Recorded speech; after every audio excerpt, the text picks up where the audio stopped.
Well, it's always a delight to be with a group of parents who, number one, care passionately about their children. And I assume that's why you're here, because you care deeply and you have good dreams for your children. And second, I assume you're here because you think it's important to think. And that if you're going to be wise in bringing up your children, you're going to have to be reflective.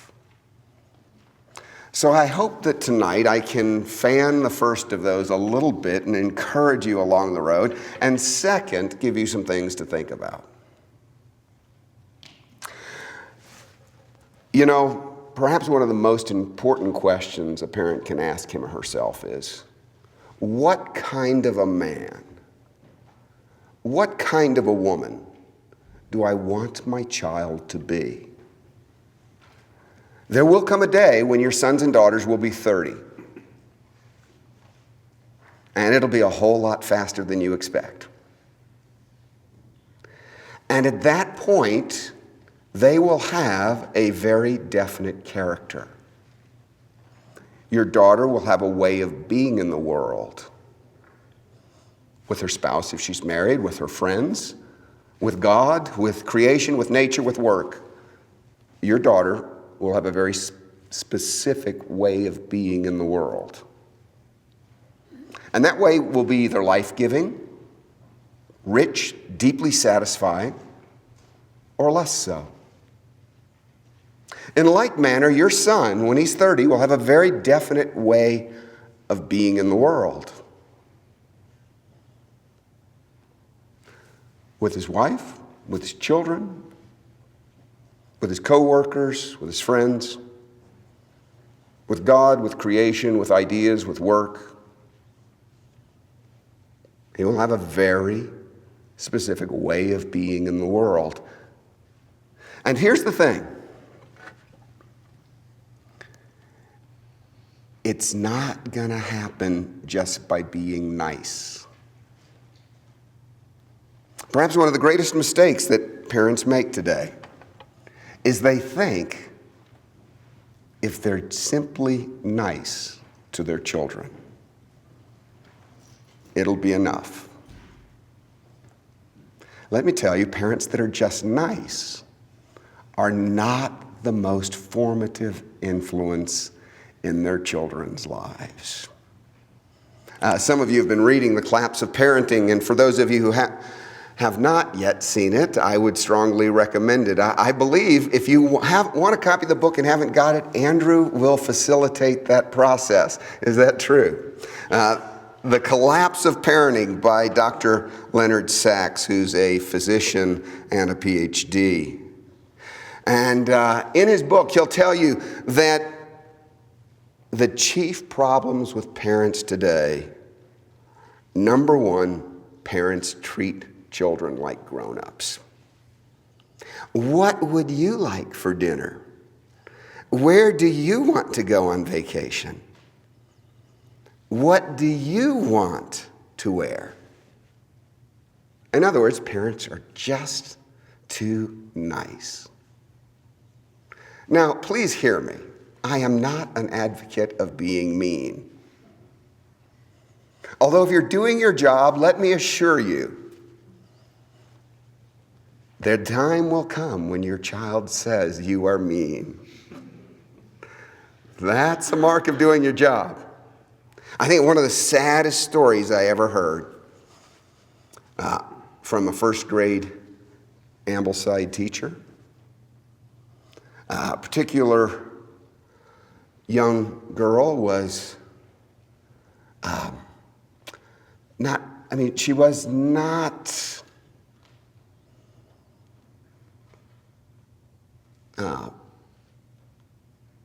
bringing healthy food to school. She was eating a lot of junk. She was, and it was clearly having an adverse effect. You could see her blood sugar levels spike and fall. And so the teacher met with the parent, and this was the conversation. Do you know your daughter needs a healthier snack and a healthier food, something that's lower glycemic?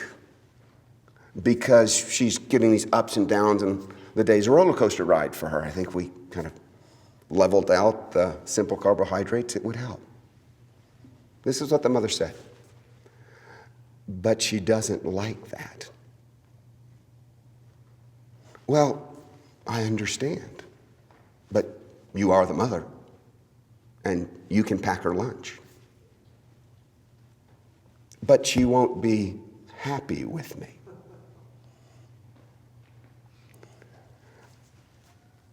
Do you know, there are times when, as a mother, you have to tell your daughter she must do something she does not want to do. And there are other times you must tell your daughter that she may not do something that she wants to do. To which the mother responded, but she wouldn't like that, and she might cry. To which the teacher responded, and this is the teacher herself was a mother of 3 by then adult children. And she said, she leaned over, looked into the mother's eyes, and said, you know, there are times you will make your children cry. To which the mother said, I don't think I can do that. What a travesty. What that means is the daughter's tears hold the mother hostage. The collapse of parenting. See, parents don't suggest, they command.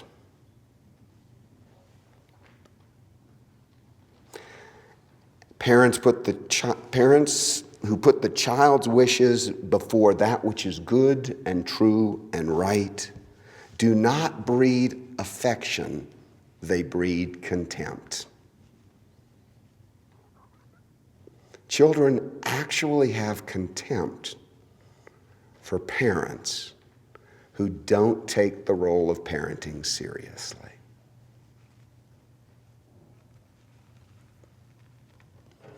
So the first thought, as we move into the topic tonight, parenting in the digital age, is who's in charge, who will make the tough calls, and are you prepared to make your children cry? For their good.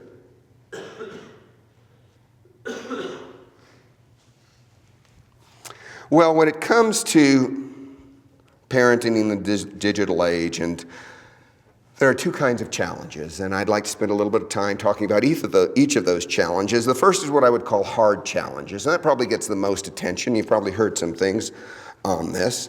And the other soft challenges. Hard challenges speak to the destructive nature of certain abuses of technologies. Soft challenges speak to the way technologies fundamentally alter our way of being in the world. Get the difference between those two? There are a lot of technologies that are fundamentally, that are, in some sense, are neutral. I mean, for heaven's sakes, you got to know I'm not anti-technology. I travel with an iPhone, a Mac Air, and a Microsoft Surface. At home, I have a closet that's my prayer room, writing room. You know, it literally was a closet, and on it I've got, corkboard and things I'm praying for and Bible verses I'm studying, and, an old wooden cross that's particularly meaningful to me, and a picture of Mother Teresa, and I've got a 24-inch by 12-inch screen and a Mac Mini, which is where I hide away to do writing. Downstairs in my main office with a bay window overlooking our yard, I have a second computer, a Mac Pro with another 24 by 12-inch screen, and that's where I answer all my emails and do all my Ambleside Schools International management type work. So I'm not opposed to technology. But what I want to do is look at the hard abuses, the hard challenges, as well as the soft challenges in terms of how it shapes generally our way of doing life together. The hard challenges. Perhaps the greatest challenge is the fundamentally addictive nature of screens.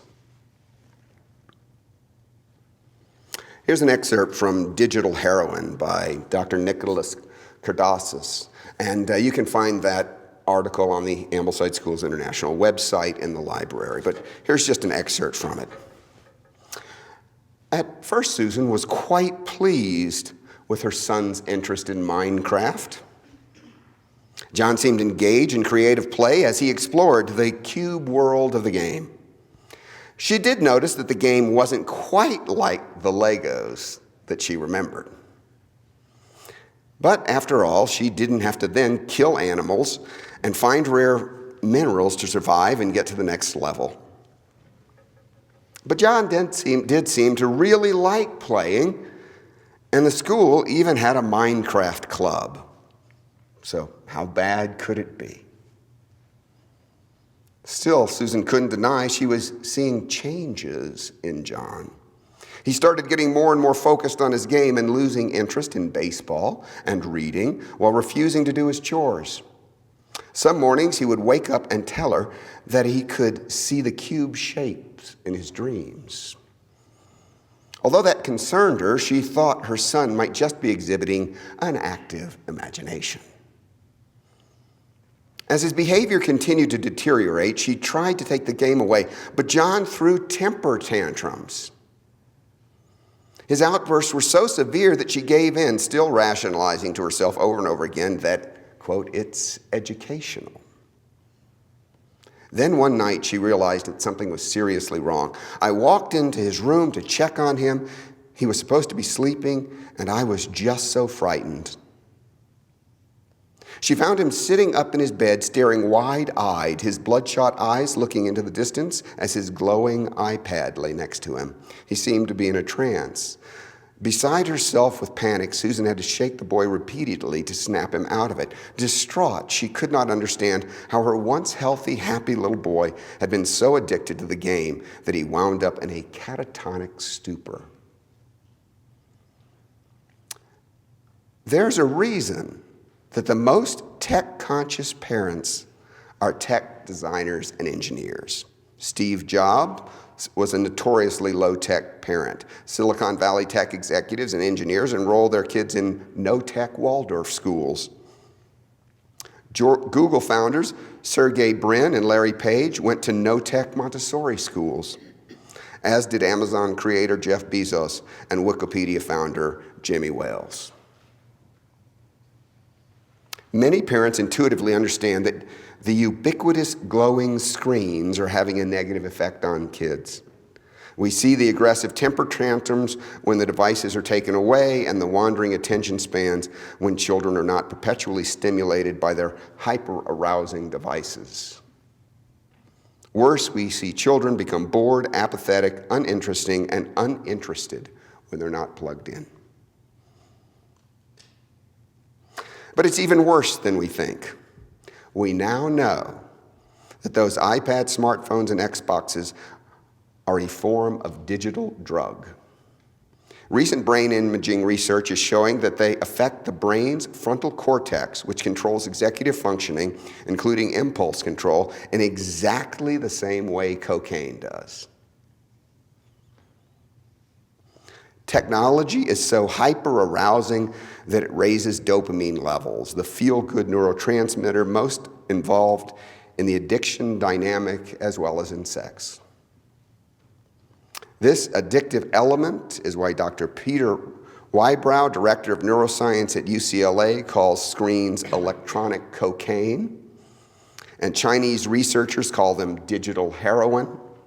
In fact, Dr. Andrew Doan, the head of addiction research in the Pentagon and the U.S. Navy, who has been researching video game addiction, calls video games and screen technologies digital pharmakeia, which is Greek for drug.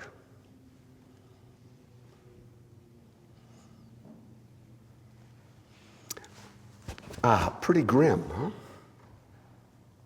It's not neutral. It's not just a screen, the way it interacts with the brain.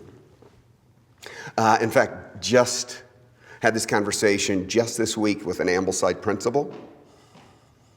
Not the one here, but another one. This one has 3 sons, and they're low screen, minimal screen, but they were visiting grandparents' house. And so even though they put a 2-hour limit on screen time for the 3 boys combined, and what he watched by the second day was a complete deterioration of their normal ways of relating to one another. They became irritable, anxious, and then when he took the screen away, they erupted in anger, which was atypical for these boys. Typical withdrawal symptoms.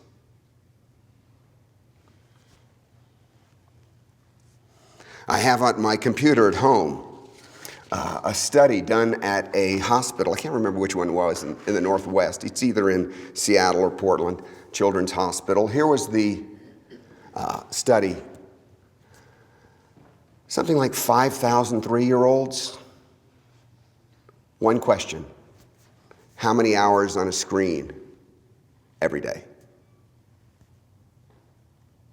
Second question: when they're 6 years old, do they meet the diagnostic criteria of ADHD? For every hour of screen time on an average day, 10% increased probability of meeting the diagnostic criteria of ADHD. So if you're a 3-year-old on screens for 10 hours a day, and that is not atypical today.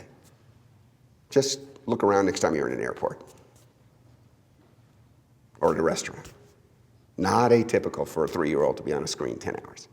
You're doubling the probability that they'll meet the diagnostic criteria of ADHD when they're in first grade.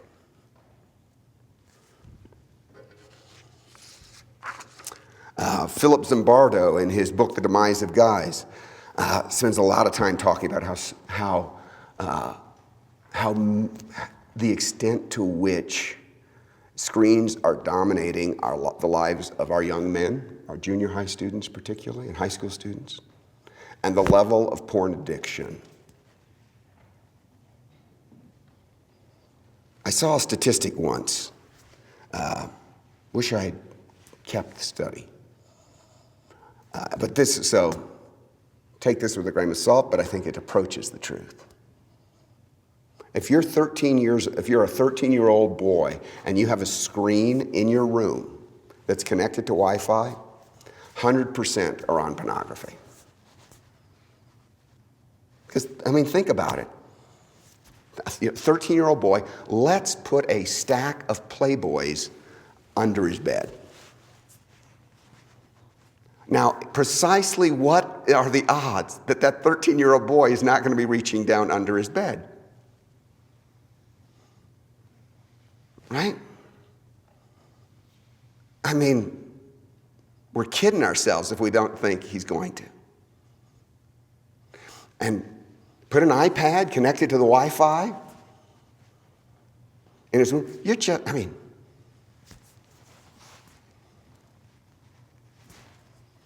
Just like putting a stack of Playboys under the bed, and worse.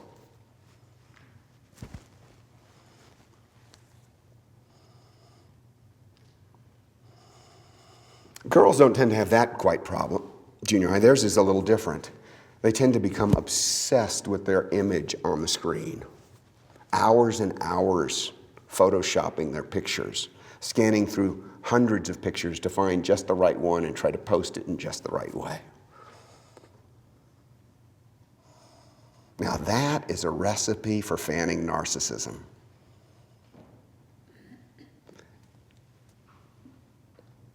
A grossly unhealthy self-preoccupation and concern with how others are thinking of me.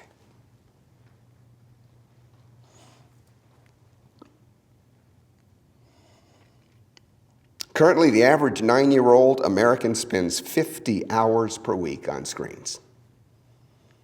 The average teenager, 70 hours a week on screens.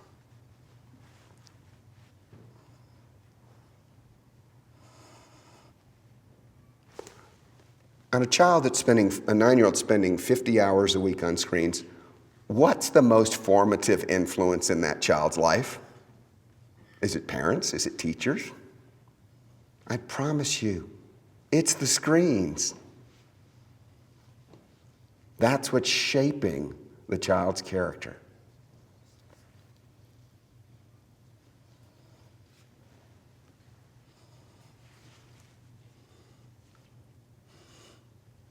Every child is born knowing there are things worth having and things worth avoiding, but they're absolutely clueless what those are.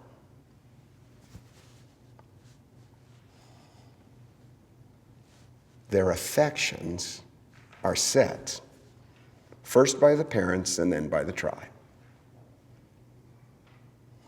What do you desire, child? What do you want? Those desires were not random events. They were cultivated. And they were cultivated by somebody or something.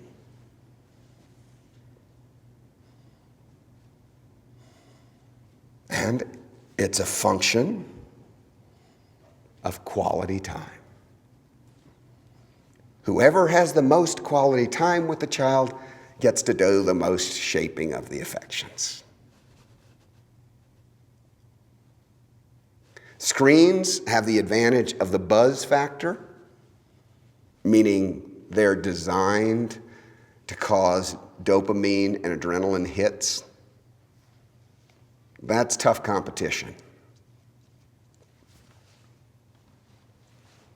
But parents have the heart factor because your children really want to bond with you, really want to be with you.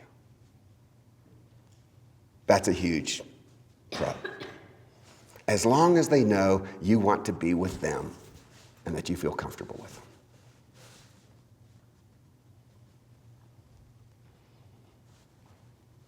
When it comes to setting the affections, and thus the kind of child our boys, a kind of adult, our boys and girls will be at the age of 30. Who or whatever gives them the most time, most quality time, wins.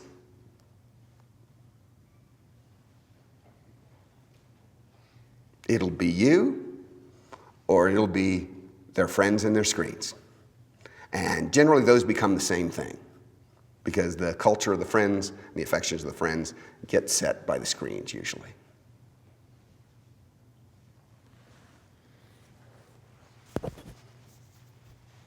So what's a parent to do? Be the parent. Don't be nice. Be good and be in charge. If not you, then it's Disney Corp who will be in charge. You want an interesting education? Go to the Disney Channel and say from 4 p.m. to 6 p.m. one day, just watch. Just watch. And then ask yourself, is that the kind of relationships with adults, with peers, with self that you want your children to have? It's interesting.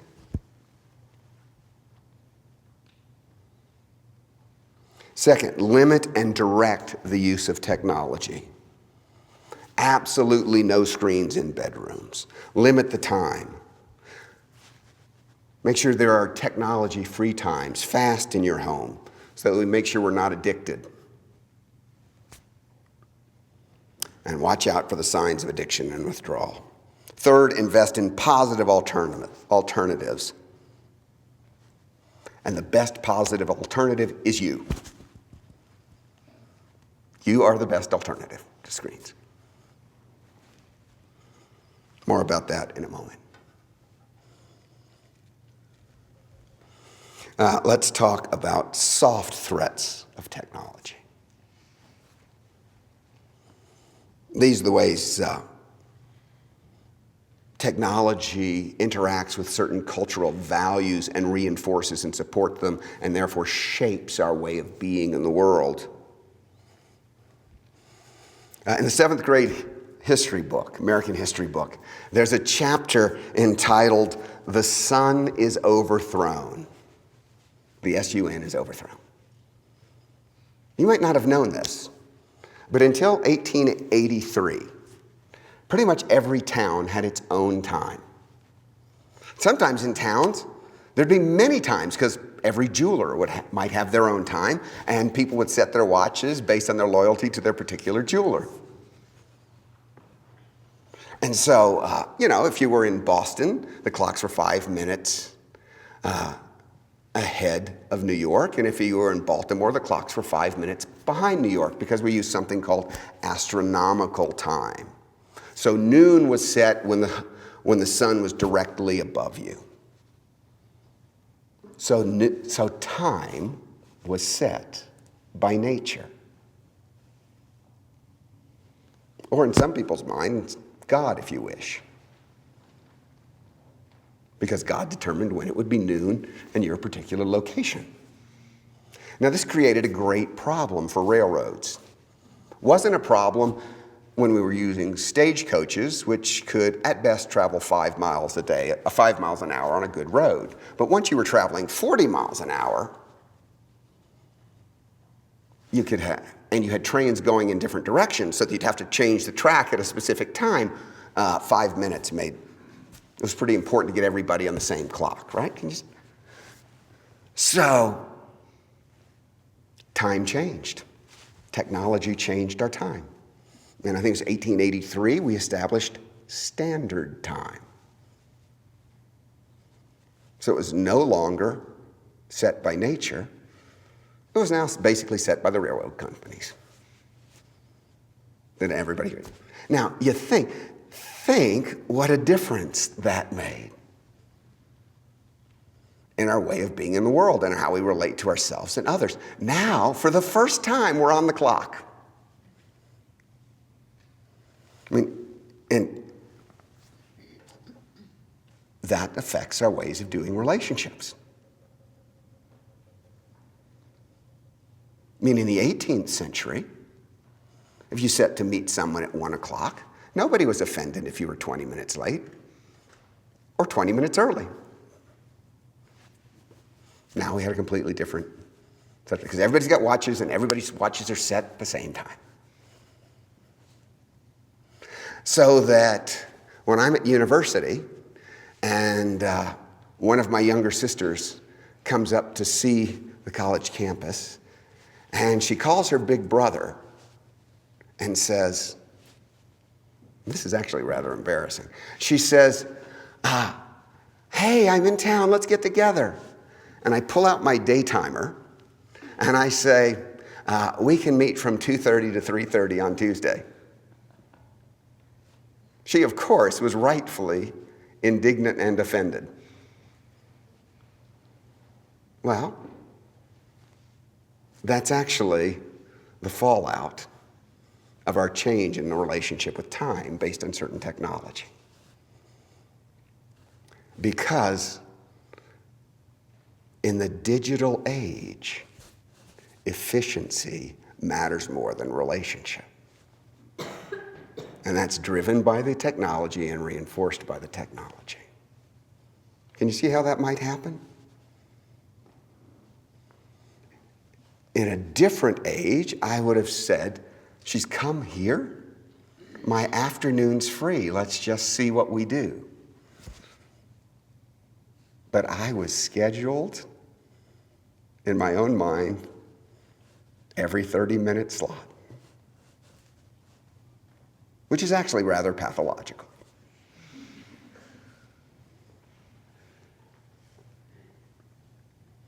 At least for those who believe in relationship. Neil Postman, in his book Technopoly, points out that most people believe that technology is a staunch friend. There are two reasons for this. First, technology is a friend. It makes life easier, cleaner, and longer. Can anyone ask more of a friend? Second, because of its lengthy, intimate, and inevitable relationship with culture, technology does not invite a close examination of its consequences.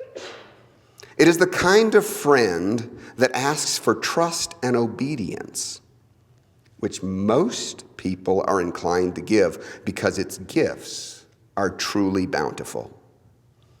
But of course, there is a dark side to this friend. Its gifts are not without a heavy cost. Stated in the most dramatic terms, the accusation can be made that the uncontrolled growth of humanity's technologies destroys the vital source of our humanity.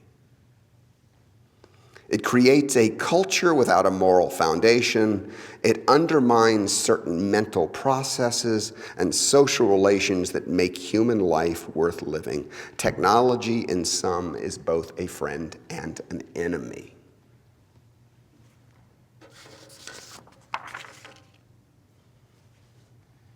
A new technology does not add or subtract something. It changes everything.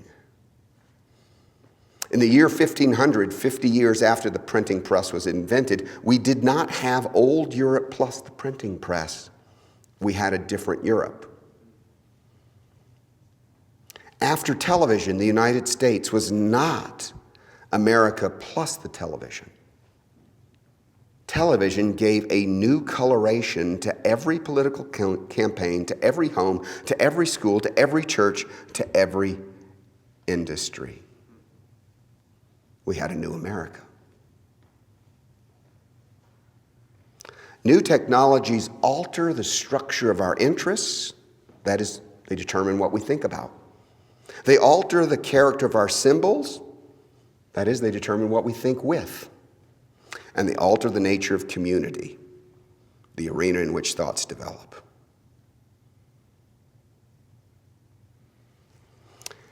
You know, few technologies are inherently evil. But the real challenge is the deployment of technologies as driven by certain cultural ideas, which those technologies mask and reinforce, causing us to adopt them uncritically, unthinkingly. Let me suggest two ideas that the digital age promotes and supports, which we would find rather questionable, but which are now cultural idols and ideals. Here's one idea. Fullness of life is found by doing what you want. Have it your way. And what you want is that which maximizes your pleasure and minimizes your pain. Next time you see a television commercial, any kind of commercial, maybe you're on, Amazon or something, and you see a commercial come across. Just watch this. Watch any video commercial. And notice what the implied promises are on the commercial. It's always, this is what you want, and we will give you what you want, and life will be so much easier, so much more pleasurable, and there'll be so much less discomfort. I mean, next time you see a commercial, watch if that's not what it's promising you.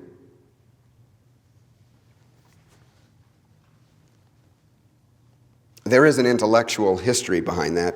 We think of the French philosopher Jean-Jacques Rousseau in the 17th century and the British Bentham and Mill in the 18th century, but I don't have time to go into that.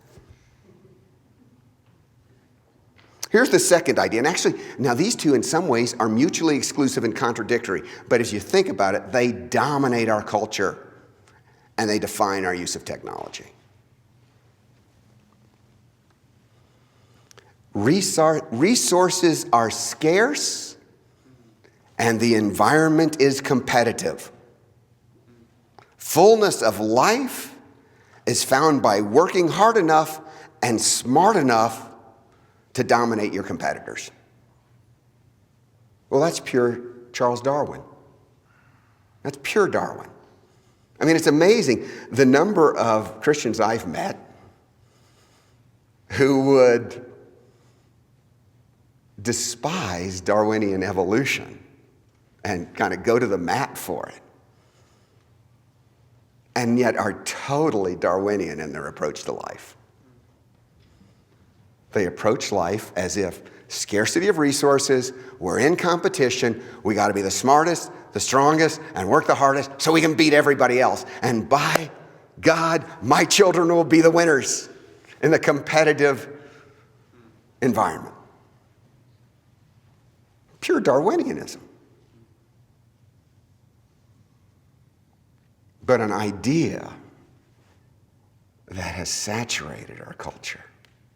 And, you know, there's not one of us in this room that's not profoundly impacted by those two ideas. And to some extent, we've all bought it because it's the air we've breathed in. And our children are going to buy it, and they're going to buy it in spades because the delivery mechanisms of those ideas are so much more potent now. Unless we're very clear in how we resist such ideas. Now, I'm not saying that all technological developments are motivated by those two. I mean, there actually is altruism. I think Johannes Salk, when he did the research that led to the polio vaccine, I mean, his goal was health, eradicating a really destructive disease. I mean, Elon Musk is an interesting character. I mean, if you take seriously what he says, I mean, he developed Tesla not to conquer the auto market, but actually to reduce our dependency on carbon-based fuels. And he's given most of his huge numbers of his patents away. I mean, he's not playing the competition game. Not in the same way we normally think of it. Now, obviously, he's a brilliant entrepreneur. But what I am suggesting is, why does any particular technology sell today? Think of any technology that has a big market, including the Tesla, which is, I might add, a beautiful car.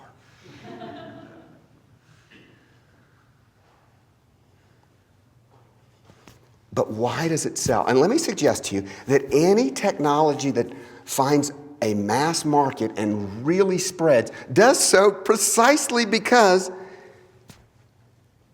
it promises to increase our pleasure and decrease our discomfort, or it promises to give us a competitive edge in the battle.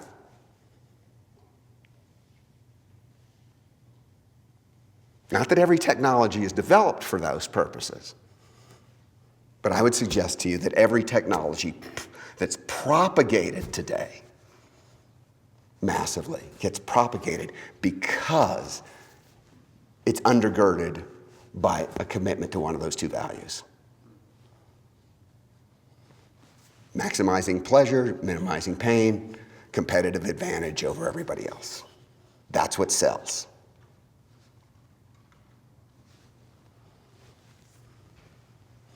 Modern technologies propagate a value system. Winners win and losers lose.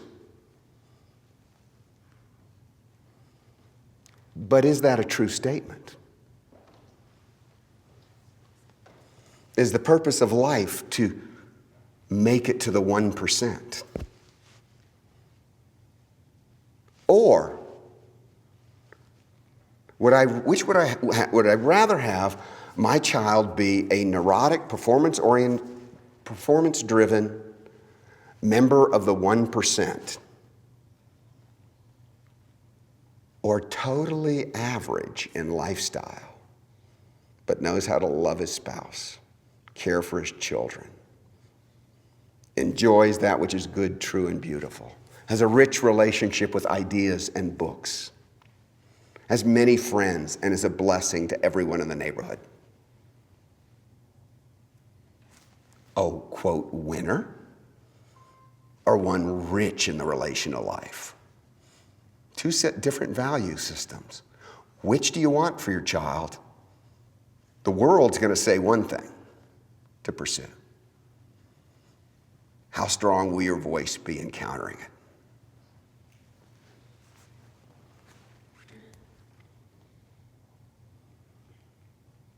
Second, and again, this is a value that's propagated. Pain is to be avoided, pleasure maximized. Is that true? Is that true? Are there hard things worth doing? Is it always better to make the struggle easier?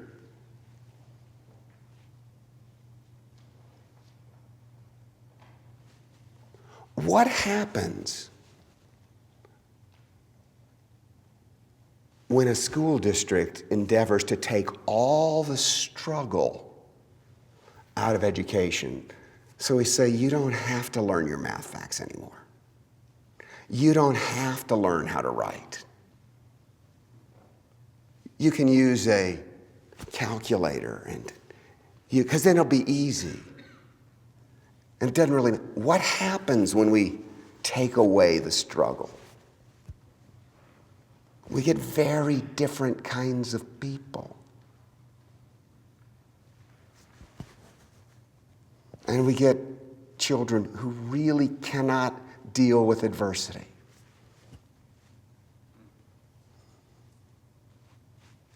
And you remember the wonderful movie, The Princess Bride? And Wesley's great line, "Princess, life is pain. Anyone who tells you something else is selling something." There's a lot of truth to that. Now, there's much more than pain. But pain has its function, and pain is not bad.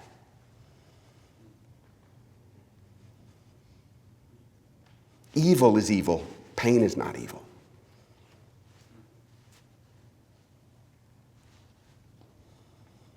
But if you don't know how to deal with pain, if you don't know how to struggle well, if any adversity overwhelms you,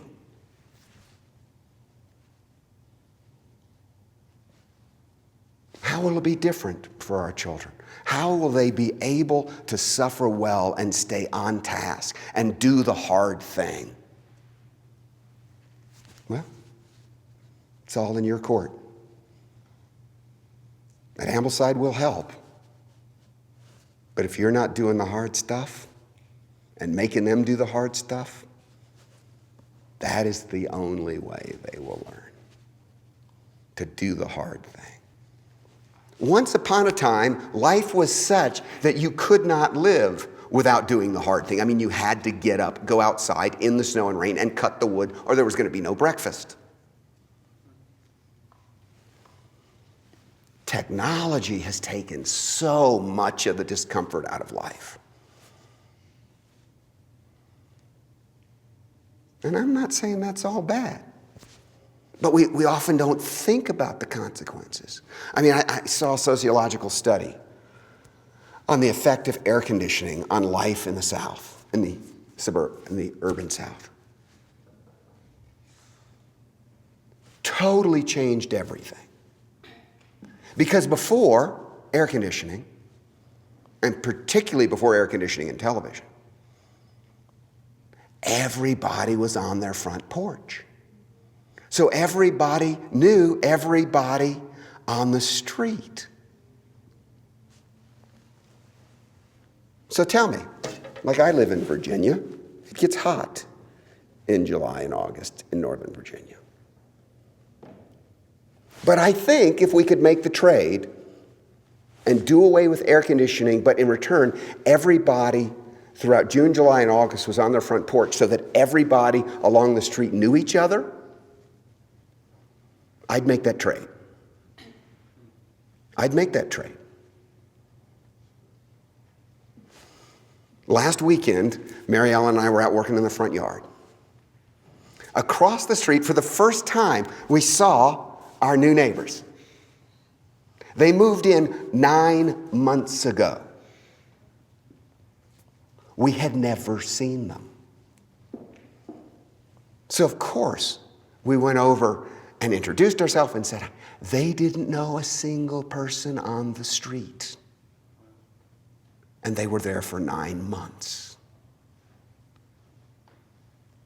That wouldn't happen if we didn't have air conditioning. Is air conditioning evil? No, but get the trade-offs and how it shapes our relational lives, and what are we going to do? And here's where I'm coming to. And this is my chief concern in terms of the soft impact of our technologies, and it's the way they marginalize relationships. Our technologies have transformed our relational lives in ways that have impoverished them.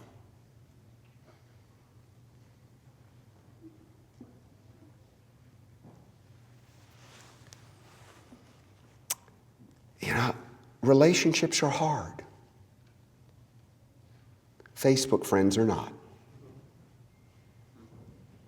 That's why countless junior high students, high school students,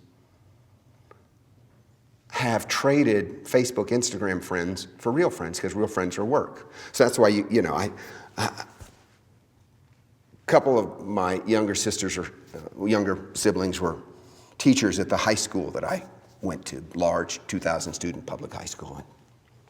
So I said, now, I'm the oldest of a dozen. My youngest sister's 26 years younger than I am.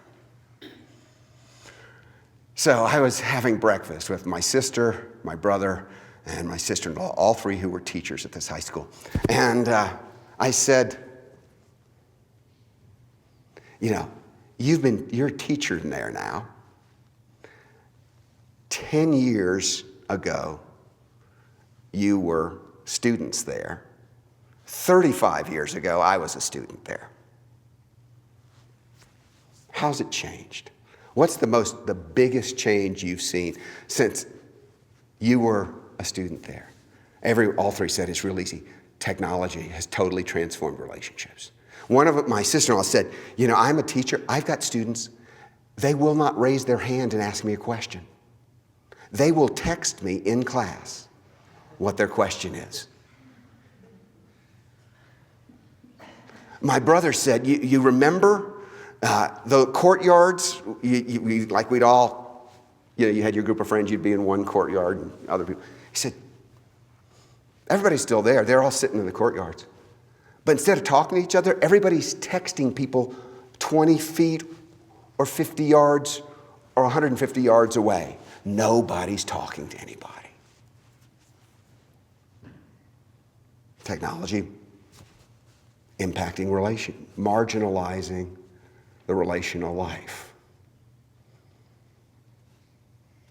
And it affects us. What does our fetish for scheduling do to our relational lives? It's a totally different thing. If I go home, if I spend a Saturday, Sunday afternoon, and I say, family, we are together. Everybody take off your watches.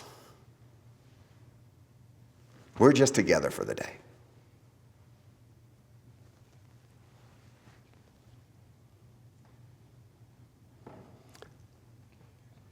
The marginalization of relationships completely contrary to the gospel ethic of love. We're losing touch with each other. We're becoming thinner and thinner to one another. And particularly true of the next generation. Facebook friends replace real relationships. So, what's a parent to do? Well, what do you want? That's going to determine the answer. What do you want for your child? Do you want a rich relational life, or do you want an efficient, manicured life that maximizes the possibility of being a winner and minimizes pain? Although we kind of get that those two things don't quite go together, but we try. What do you do? Well, again, first, be the parent. Think, reflect, take charge. Reestablish the primacy of healthy relationships with wife, children, other persons, nature, ideas of God. The primacy of the relational life, not the technological life. So here's some ideas how to do that. Warning, these might sound radical. And I'm not saying become an Amish. How do you like this one? When home, turn off all cell phones at 6. Limit everything to the landline. Anybody who might need to call you. I mean, what, landlines, if you got internet, cost maybe $20 most a month. Turn off all the phones. I mean, powered down. At 6 o'clock every day. Tell your coworkers, tell your friends, tell anybody, tell your in-laws, tell your family. If it's an emergency, here's the phone number. Make your 13-year-old daughter's friends, if they want to talk to her, call the landline where you get to pick up. I mean, just think what that might do to the relational dynamics in your home. Just a thought. Turn off the phone at home and send everybody to the landline. Then you might actually have to, be together and be relational. If it's an emergency, they can still get a hold of you.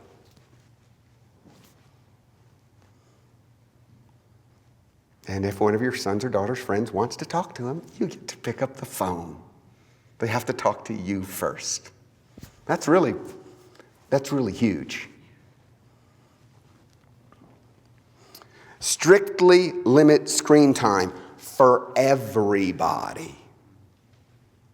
You have no credibility if you limit it for your teenagers, but not for you. Not because all screens are evil, but because they are seductive and tend to overwhelm the more relational, life-giving satisfactions. It's just too easy to turn on a screen, particularly Friday evenings, when you're tired and it's the end of the week and you feel like and then you sit there for 3 hours and watch whatever.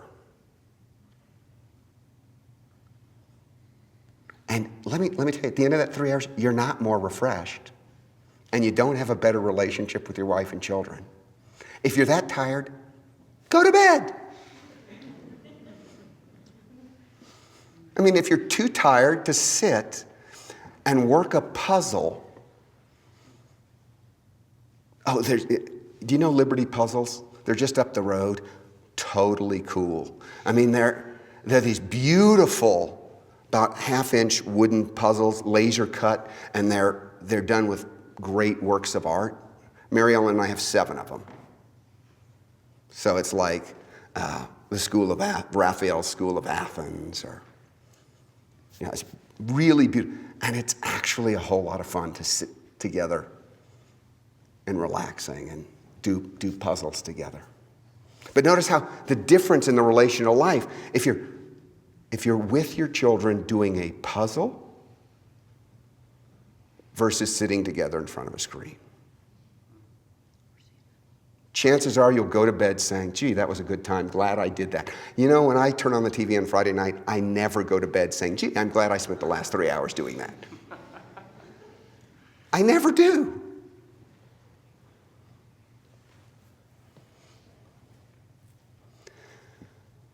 Limit child activities that tend to dominate family life. If your family runs itself around the, quote, child activities, sports is probably the number one. Let me tell you what you communicate to your children. Sports is more important than family. If your family runs around sports, there is no way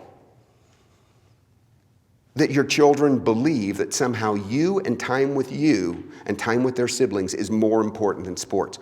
Why? Because you're teaching them that what life revolves around is sports. Now, I like sports. I'm not against sports. But I'm saying if that's what dominates and controls your schedule, that's what your children will believe is most important. And they will believe that their teammates are more important than you are. They will not translate it, see how much Dad loves me. He lets me spend 5 days a week, 15 hours a week on the soccer field. See how much? No, they'll think, boy, this is what's really important. Dad and Mom believe this is what's really important about life. Not time with family. This is what's really important about it. Because why else would they have me investing this much of it? I would suggest that you reserve at least 2 weekdays and 1 weekend day to live by relationships, not a schedule. At least, I'm only saying 2 weekdays. Now that does say to some sporting events that want you there every day, you're just not going to do it. Because we got 2 days plus at least 1 weekday where nobody schedules anything because we're family. And family is more important than all this other stuff. Because relationships are more important than all this other stuff.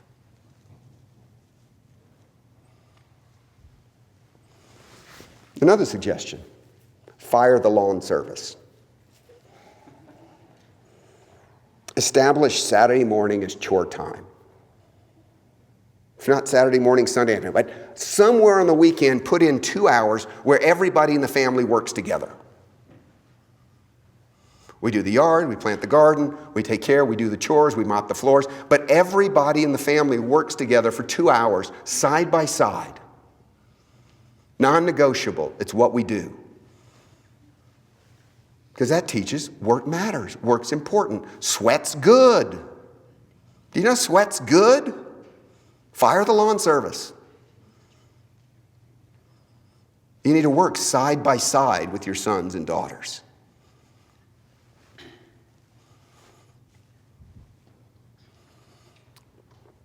Regularly fast from digital technology. A day, a weekend, a week. See what happens. All technology, every screen turned off all day long on a Saturday. Better yet for the weekend. Maybe if you're really bold, the whole week and see what happens. If you get serious withdrawal, you'll likely get serious withdrawal symptoms the first couple of days. But by the end of the week, everybody's probably being nicer to each other and likes each other more.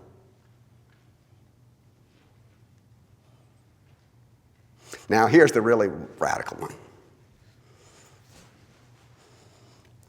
Everyone stay home and turn off the electricity for the weekend. See what happens. Just all the electricity turned off at the main breaker on the house for the weekend. And everybody stays home, in a home with no electricity. And see what happens relationally.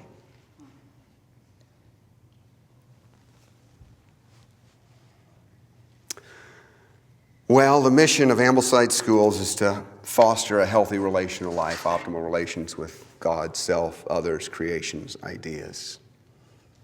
And I hope some of these ideas help you along that way. God bless.